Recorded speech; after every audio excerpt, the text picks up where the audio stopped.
Oke, jadi ini adalah kesepakatan kelas Anda.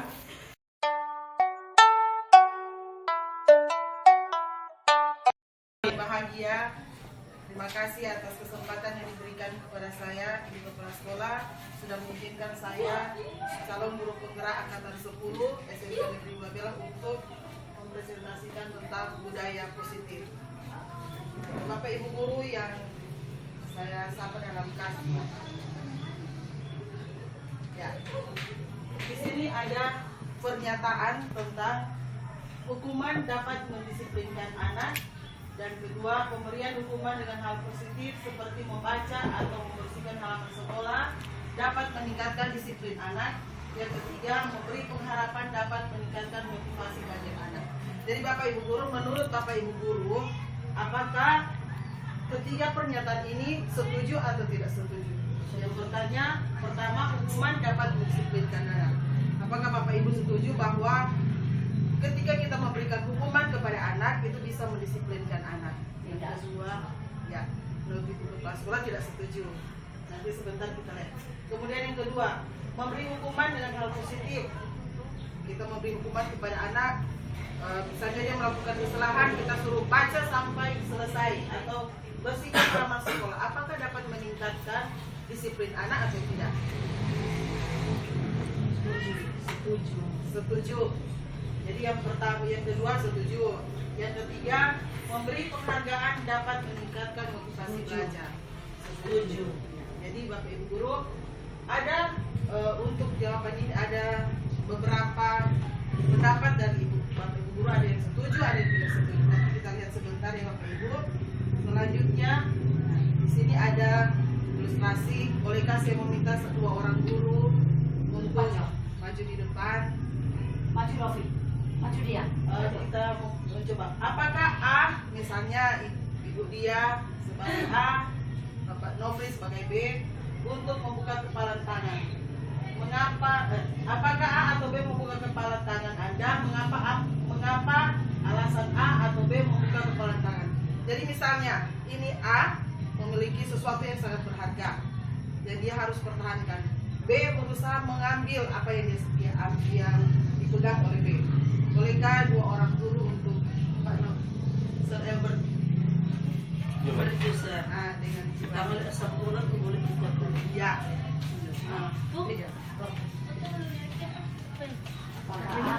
Iya. Jadi begini. Misalnya Sir Albert A, Ibu Kumanti B.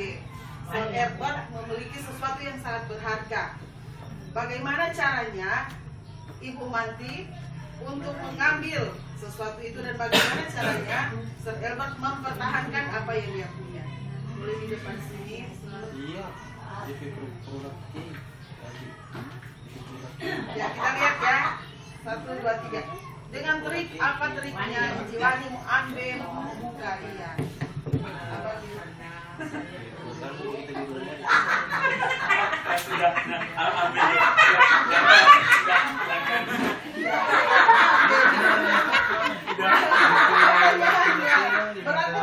Albert sesuatu tidak berarti bagi dia.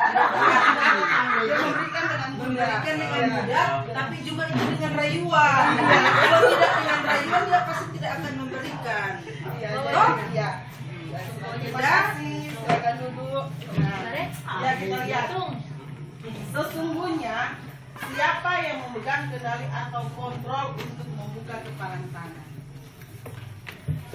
Adakah yang bisa? Siapa Yang A. Karena A. kepalan tangannya itu kan ada pada dirinya sendiri. Kontrolnya, yang memegang kontrol. Yang memegang kontrol. Oke, terima kasih. Kita lihat selanjutnya. Ya, ini teori kontrol. Teori kontrol kita sebagai seorang guru. Yang pertama, ilusi guru mengontrol murid.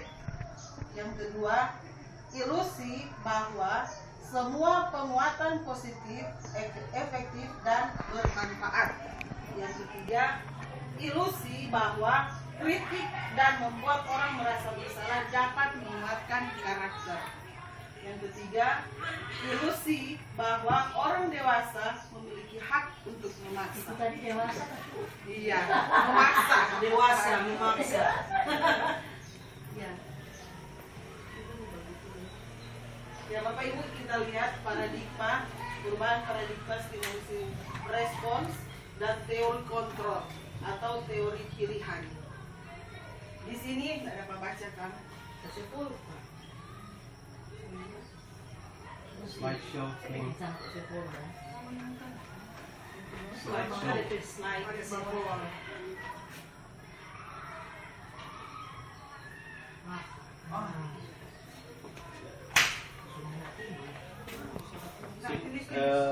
Dengan apa nama bawah? Oh yes, sorry. Ya, jadi ini stimulus respons dan teori kontrol atau teori pilihan. Yang pertama, stimulus respons. Realitas atau kebutuhan kita sama. Kalau menurut teori kontrol, realitas atau kebutuhan kita berbeda. Kemudian yang kedua, semua orang melihat hal yang sama, stimulus responsnya. Sementara teori kontrolnya, setiap orang memiliki gambaran yang berbeda. Kemudian tiga, kita mencoba mengubah orang agar berpandangan sama dengan kita. Sementara teori kontrolnya adalah kita berusaha memahami pandangan orang lain tentang dunia. Yang keempat, perilaku buruk dilihat sebagai suatu kesalahan. Sementara teori kontrolnya, semua perilaku memiliki tujuan. Orang lain bisa mengontrol saya. Teori kontrolnya, hanya Anda sendiri bisa mengontrol diri sendiri. Tiga, saya bisa mengontrol orang lain. Anda tidak bisa mengontrol orang lain. Timbangan siswa. Kemudian, nilai kebajikan universal. Apa itu nilai-nilai kebajikan universal?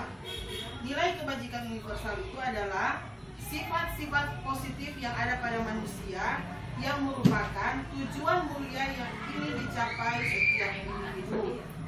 Nilai-nilai tersebut bersifat universal dan lintas bahasa, suku bangsa, agama, maupun latar belakang. Ya, menurut Dr. William Glasser, disiplin itu adalah setiap perilaku atau perbuatan yang memiliki suatu tujuan. Dan menurut Diana Gosen, yang mengatakan bahwa dengan mengaitkan nilai-nilai kebajikan yang diyakini seseorang, maka motivasi intrinsiknya akan terbangun sehingga menggerakkan motivasi dari dalam untuk mencapai tujuan mulia yang diinginkan. Nah, nilai-nilai kebajikan universal itu meliputi profil pelajar Pancasila. Kita tahu bersama bahwa nilai profil Pancasila itu ada beriman, bertakwa kepada Tuhan Yang Maha Esa, dan berakhlak mulia, kemudian mandiri, bernalar Kristus, berkebinekaan global, bergotong royong, dan kreatif. Nah, di sini ada motivasi perilaku manusia. Seperti yang sudah dilakukan tadi di awal, membuka kepalan tangan itu A dan B, ada motivasi perilaku manusia. Motivasi perilaku manusia itu terdiri atas dua, yaitu motivasi dari dalam, intrinsik, dan motivasi dari luar, eksternal. Nah, motivasi eksternal ini berupa menghindari ketidaknyamanan atau hukuman. Yang kedua, untuk mendapatkan imbalan atau penghargaan dari orang lain. Dan yang motivasi intrinsiknya untuk menjadi orang yang mereka inginkan dan menghargai diri sendiri dengan nilai-nilai yang mereka percaya. Jadi yang tiga pernyataan tadi, memberikan hukuman dan memberikan hukuman dengan cara membaca dan apa yang tadi terakhir itu ada motivasinya di situ. Yang pertama, memberi hukuman kepada anak itu adalah sesuatu yang salah. Sebagai guru kita tidak diizinkan untuk menghukum anak. Misalnya terlambat datang di sekolah, orang suruh push up atau apa segala macam, itu sebenarnya menurut pemahaman pelajaran orang tidak bisa melakukan memberikan hukuman. Karena apa? ketika kita memberi hukuman kepada anak, apalagi di depan umum, anak-anak pasti akan menjadi minder. Dan mereka minder sampai akhirnya timbul sesuatu yang saya Sony mau datang di sekolah karena mau dapat hukuman. Jadi Bapak Ibu, ya menurut Ki Hajar Dewantara, merdeka itu artinya tidak hanya terlepas dari perintah, akan tetapi juga cakap buat memerintah diri sendiri. Merdeka menurut Ki Hajar Dewantara. Ya, Bapak Ibu guru, ini ada keyakinan kelas. Sebagai guru, apakah kita sudah pernah membuat keyakinan kelas? Sudah. Keyakinan kelas itu adalah nilai kebajikan atau prinsip universal yang disepakati bersama secara universal, lepas dari latar belakang suku, negara, bahasa maupun agama. Menurut dosen, suatu keyakinan akan lebih memotivasi seseorang dalam diri dari dalam. Seseorang akan lebih bersemangat untuk menjalankan keyakinannya daripada hanya sekedar mengikuti serangkaian peraturan. Nah, kesepakatan. Oh, keyakinan kelas.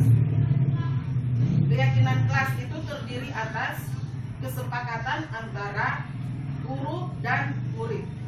Kemudian keyakinan kelas itu berupa pernyataan universal yang bersifat positif yang harus diterapkan. Sebelum kita melaksanakan pembelajaran, kita buat keyakinan kelas dengan siswa, antara guru dengan siswa, agar proses pembelajaran bisa berjalan dengan lancar. Nah, Bapak Ibu guru, menurut Bapak Ibu guru, yang manakah yang merupakan keyakinan kelas? Mengapa? Di sini ada, bisa dibaca. Di sebelahnya ada kesepakatan kelas. Di sebelahnya juga ada kesepakatan kelas. Datang tepat waktu mengucapkan salam. Kemudian menjaga kebersihan sekolah, berdoa sebelum dan sesudah kegiatan, aktif dalam pembelajaran. Nah, menurut Bapak Ibu, manakah yang merupakan keyakinan kelas? Kiri kanan. Sebelah kiri. Keyakinan kelas itu sebelah kiri. Yang datang tepat waktu ya. Datang tepat waktu, mengucapkan salam. Ada yang lain? Kebersihan sekolah. Tertib. Tertib. Ya, nanti kita lihat. Oh, ada yang terakhir ada tertib. Yang bersama.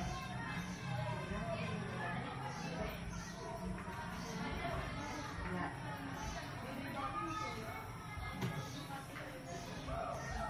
Ya, Bapak Ibu guru ini peraturan dan keyakinan kelas. Peraturan yang ada di sekolah, selalu kembalikan buku ke tempatnya. Nilai positifnya adalah bertanggung jawab. Siswa mengembalikan buku tepat pada waktunya, bertanggung jawab. Kemudian yang kedua, peraturan yang kedua, dilarang mengganggu orang lain. Keyakinan kelasnya atau nilai positifnya adalah menghormati orang lain. Yang ketiga, hadir di sekolah 15 menit sebelum pembelajaran dimulai. Menghormati orang lain dan berkomitmen. Kemudian yang keempat, dilarang menggunakan narkoba.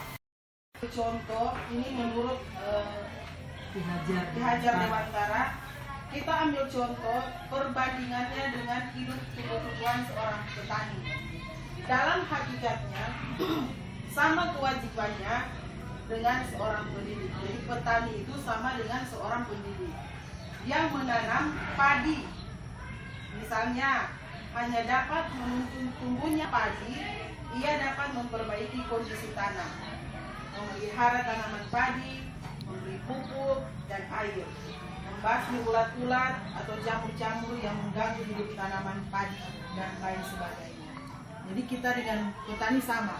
Orang menjaga tuh anak dari awal seperti itu ya Pak Ibu. Nah, sementara menurut William Glasser, kebutuhan dasar manusia adalah seluruh tindakan manusia memiliki tujuan tertentu, yaitu kebutuhan dasarnya.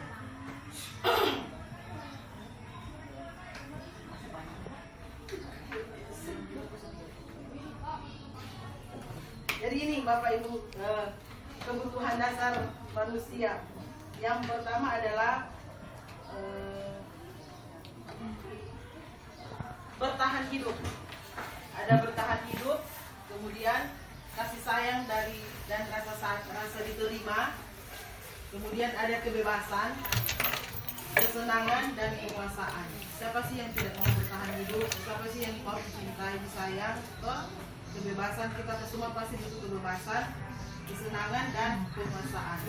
Di sini bertahan hidup itu, bertahan hidup adalah kebutuhan yang bersifat fisiologis, sementara kesenangan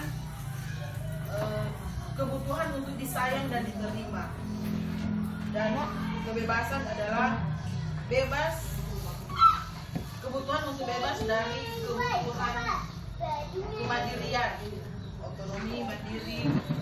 Sementara kesenangan, kebutuhan untuk mencari kesenangan, bermain dan tertawa. Yang terakhir, penguasaan. Kebutuhan ini berhubungan dengan kekuatan untuk mencapai sesuatu, menjadi kompeten, menjadi diakui atas presentasi dan keterampilan kita. Orang pasti kan mau berpresentasi, berarti dihargai.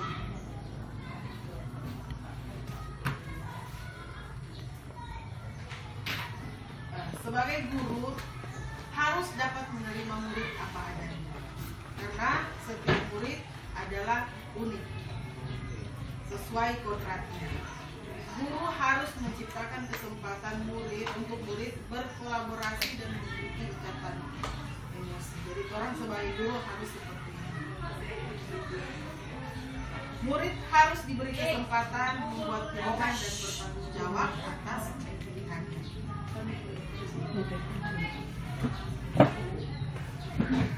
Ya. Kebebasan bukan berarti membiarkan mereka melakukan apa saja yang mereka mau. Kebebasan berarti bahwa memberi kesempatan untuk membuat pilihan kepada murid, menyuarakan pendapat dengan percaya diri, memberi kesempatan untuk mencoba hal-hal baru. Jadi kita bisa lakukan kepada murid kita. Kita kasih kesempatan bagi mereka untuk membuat pilihan, beri kesempatan kepada mereka untuk menyuarakan pendapat mereka, kemudian memberi kesempatan bagi mereka untuk mencoba hal-hal baru.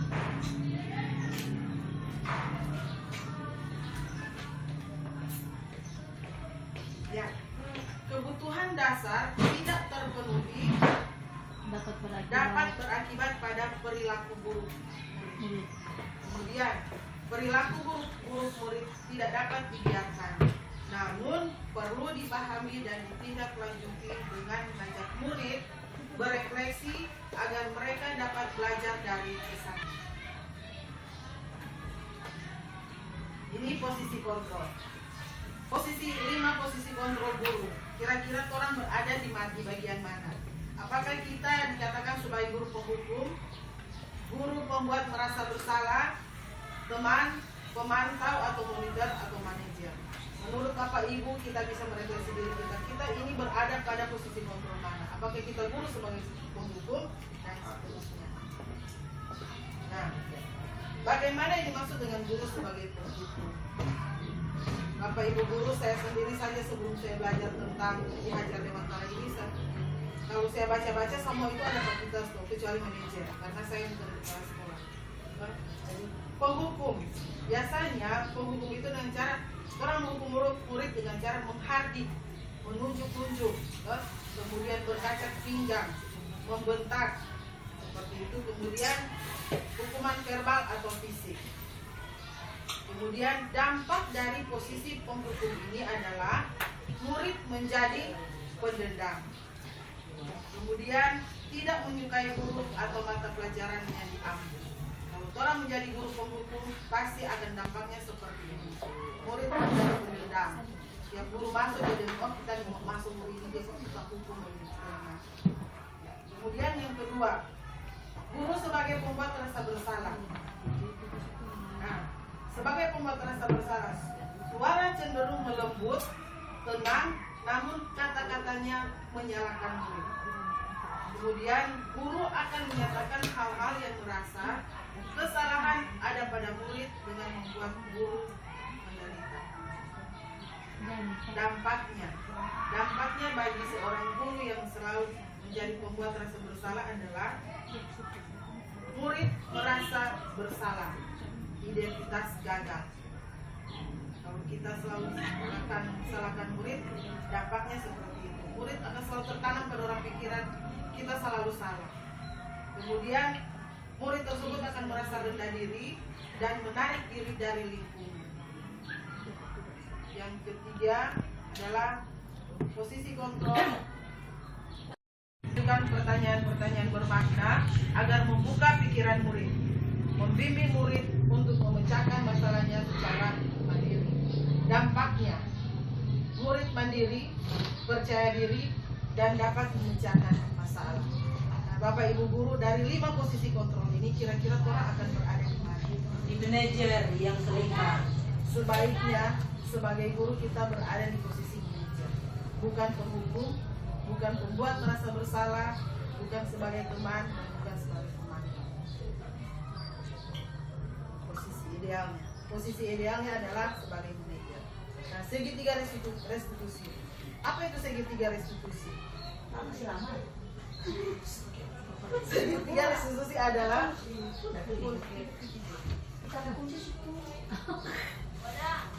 segitiga restitusi adalah suatu proses dialog yang dijalankan oleh guru atau orang lain agar dapat menghasilkan murid yang mandiri dan bertanggung jawab. Ini ada 3 posisi segitiga.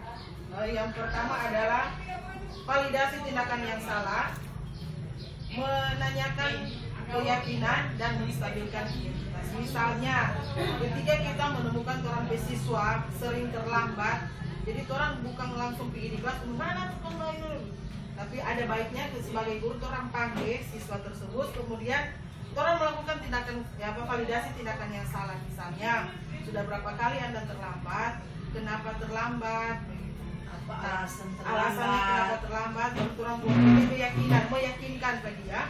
Kemudian orang tanya, kalau seandainya terlambat itu apakah melanggar keyakinan kelas atau tidak? Kalau dia bilang melanggar, nah apa? Menstabilkan identitas, orang stabilkan identitas. Kalau terlambat itu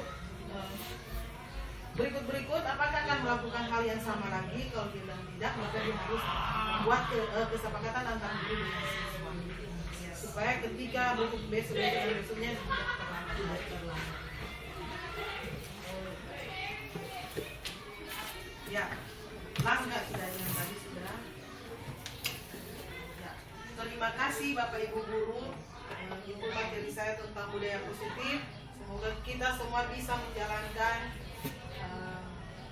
posisi kontrol, kita bisa menempatkan posisi kontrol kita, dan kita bisa menjalankan segitiga restitusi yang ada.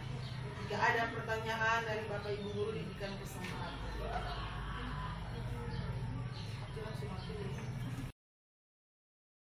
Bapak Ibu guru sampaikan, diberikan kesempatan. Terima kasih atas kesempatan yang diberikan. Saya ingin bertanya tentang keyakinan kelas. Keyakinan kelas itu apakah dilaksanakan di awal kegiatan pembelajaran atau di akhir kegiatan pembelajaran? Yang kedua, apakah di awal masuk sekolah? Dan apakah itu berlaku untuk kelas 7 atau seluruh kelas 7, 8, 9? Terima kasih. Terima kasih banyak, saya langsung menjawab. Kita ini mau foto akademik.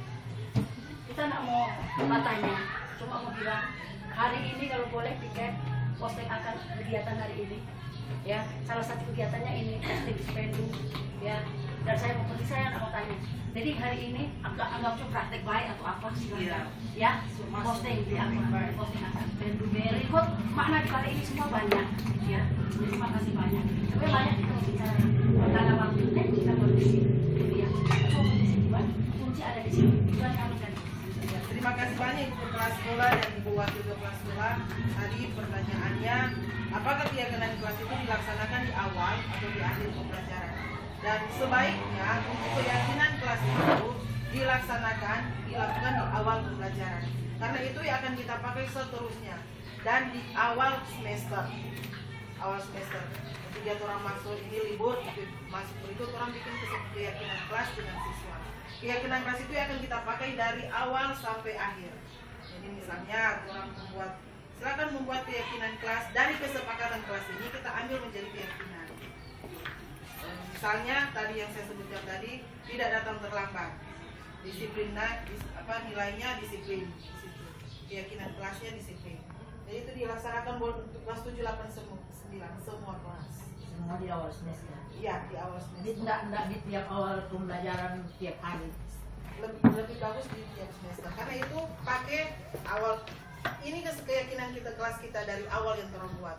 Baru kita lihat di situ seandainya mereka melanggar, toh mereka merokok misalnya, kan ada keyakinan kelasnya di situ. Kesehatan. Iya. Melanggar keyakinan. Nanti ketika validasi di 3 restitusi kita jalankan, kita akan bertanya, apakah keyakinan kelas yang dilanggar? Kesehatan.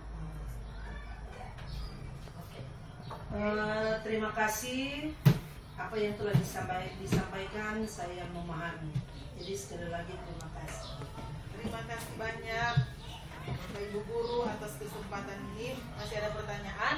Jadi selanjutnya setelah disampaikan di setiap awal semester kita harus, saya memahami di setiap awal semester guru dengan siswa itu harus membuat kesepakatan kelas, sehingga kesepakatan kelas itu akan menjadi keyakinan. Dan selama itu selanjutnya selama beberapa 1 semester atau 2 semester itu yang menjadi keyakinan kelas di setiap awal kegiatan pembelajaran, dan itu berlaku juga untuk seluruh mata pelajaran. Ya, terima kasih. Terima kasih banyak. Ada leh? Tidak ada. Terima kasih banyak atas kesempatannya. Semoga kita bisa menjalankan budaya positif ini di sekolah. Terima kasih. Sudah? Terima kasih. Ya, terima kasih atas kesempatan yang diberikan oleh Bapak Ibu Guru. Selamat siang, salam dan bahagia. Iya, terima kasih.